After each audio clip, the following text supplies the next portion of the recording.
इलाके में कब्ज़ो कयो वेठा आहिनि उन्हनि खां असांखे बचायो ऐं जोही शहर के बहाल कयो। ॾिसो त जोही शहर में हींअर बर्फ़ कान्हे, भुट्टो जमाली बर्फ़ भी व्याज ते पियो थो खपाए ऐं वापडा एस जो हमीद लाइन सुप्रिटेंडेंट हमीद जमाली वापडा एस जो हमीद जमाली हिते हिननि शहर ते कहर कयो आहे। 12 ट्रांसफार्म सड़िया पिया आहिनि, उहे ट्रांसफार्म बहाल कोन्हनि ऐं बिजली 24 कलाक खां वठी 18 कलाक रोड सेटिंग आहे। हीउ रमज़ान शरीफ़ जो महीनो आहे, इन में भी बिजली कान्हे ऐं हर वक़्तु राति ॾींहुं जेको बि 2 कलाक लाइट अचे थी उहे बि झटकनि ते।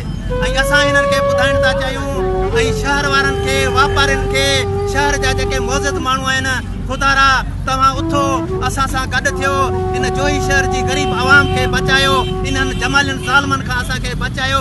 जेकॾहिं हीउ बचाइण जो हीउ साल अथव, हीउ 2 महीना अथव, जेकॾहिं तव्हां पाण खे न संभालियो त हीउ तव्हां वटि न को तालीम रहंदी, तव्हां वटि न को स्कूल रहंदा, तव्हां वटि न को इहा बिजली रहंदी, तव्हां वटि न का इहा वापडा ऐं वापडा इजनेर इन्हनि खे असां ज़ालिमनि खे चऊं था त एसी खे चऊं था त एसी वापडा खे हटायो वञे, जोही शहर खे बचायो वञे। जमाली आहे हिते 3 कारखाना आहिनि, 2 ॿिया कारखाना आहिनि, उन्हनि खे धमकियूं ॾेई उन्हनि जा कारखाना बंदि कराए ऐं टेम जो सिस्टम करे हिते 100 रुपए में 150 रुपए में 50 रुपए में किलो बर्फ़ ॾिनी थी वञे। हिकिड़ा ग़रीब माण्हू मिसकिन जेके 200 रुपया रोज़ी करनि ॾियाड़ी में, उहे आख़िरकार काॾे वञनि 100-200 जी बर्फ़ वठनि ऐं पीअण जो पाणी बि कोन्हे को। जेकॾहिं पीअण जो पाणी पैसनि ते भराइनि ऐं बिजली जी वधीक लोड शेडिंग बि आहे त आख़िरकार माण्हू ज़िंदगी कहिड़ी गुज़ारे, कहिड़े आज़ार में गुज़ारे।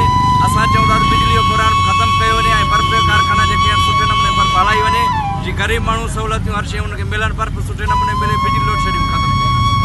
पहिरीं ॻाल्हि इहा त मां इहो चवंदुसि त हीअं निगरान हुकूमत आहे, निगरान हुकूमत कुझु करे ऐं उन खां पोइ त हींअर बि PP जी हुकूमत आहे ऐं लोड शेडिंग तमामु घणी आहे, बेअंदाज़ लोड शेडिंग आहे। 18 कलाक में बि 6 कलाक जेका ॾियनि था ईअं सम्झणु झटका आहिनि, उहा बि जेका लोड शेडिंग कान्हे।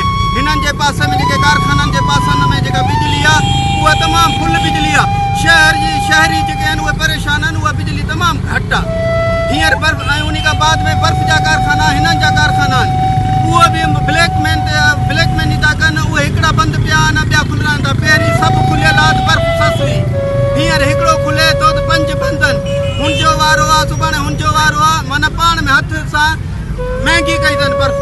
उन खां बाद में हिननि खे महिरबानी करे निगरान हुकूमत खे इहा आहे ऐं असांजे जज खे अपील आहे त सुभाणे खां वठी इन एक्शन बर्फ़ ते खणे ऐं कारखाननि वारनि खे गिरफ़्तार करे। सभु कारखाना बंदि लॻा पिया आहिनि, सॼो आम परेशान आहे। इहो सुठो न आहे जेके हिन पाण जेके सॼो आम तड़पे थो, इहो सुठो नथा कनि। सभई पाण में भुट्टो जमाली आहे, सभु आहिनि, पर इहा सही ॻाल्हि त कान्हे। आवाम परेशान आहे तमामु, इहो सही न आहे। बिजली बंदि लॻी पई आहे, पैसा भरियूं था इलाही जो कलाक लाइट वञे थी बाबा, सॼी कलाक आहे कान, जेको अचे थो 1 कलाक मसल ॾियनि, वरी असांखे जेको अचे बसि हुकुमदार। बर्फ़ असांजी त ॾियणी कोन, 100 रुपया किलो आहे।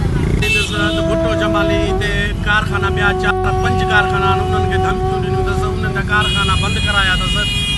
हाणे उन्हनि जा कारखाना बंदि कराए पंहिंजे कारखाने जा वारा रखायो अथसि। हाणे वारा रखायो अथसि, एॾो सारो तालुको आहे, बर्फ़ मिले कान थी। ग़रीब मिसकिन माण्हू जेको 200-250 रुपया कमाए उहो पंहिंजे बच्चनि जे लाइ राशन वठे या 50 रुपया 100 रुपया किलो बर्फ़ वठे। यार हीउ कहिड़ो तरीक़ो आहे? 100 रुपया किलो आहे, 100 रुपया 50 रुपया किलो, सो बि वस वारा माण्हू वठनि था, ग़रीब उहे सागा सूरनि में हाणे पंहिंजे बच्चनि जे लाइ राशन वठनि या बर्फ़ वठनि। यार हीउ कहिड़ो तरीक़ो आहे? पंहिंजे पैसे कारखाना आहिनि, 5 कारखाना आहिनि, जंहिंमें कंहिंजा आहिनि साईं 3 जमालियुनि जा आहिनि, 2 भुट्टे जा आहिनि, हिकिड़ो रोदनानी जो आहे। रोदनानी खे धमकियूं पियो थो ॾिए, अगरि तूं बिजली बंदि घटि न थींदे त मां तुंहिंजो कारखानो बंदि कराईंदुसि, ट्रांसफार्म लाहींदुसि। हाणे कहिड़ो तरीक़ो आहे? हीउ त को तरीक़ो कोन्हे यार। इन्हनि जी मर्ज़ी आहे त हे लॾनि यार, असां शहर मां कोन लॾंदासीं, असां काॾे वेंदासीं? मरंदासीं त बि हिते मरंदासीं, पर ईअं हिक ॿिए जे मथां तपनि थींदासीं त बि हिते मरंदासीं, असां कोन लॾंदासीं। इन्हनि खे शहर ईअं आज़ादु कोन ॾींदासीं। यार असां जज साहब खे अपील था कयूं, महिरबानी करे असांजा मसइला हल कराए। बर्फ़ जा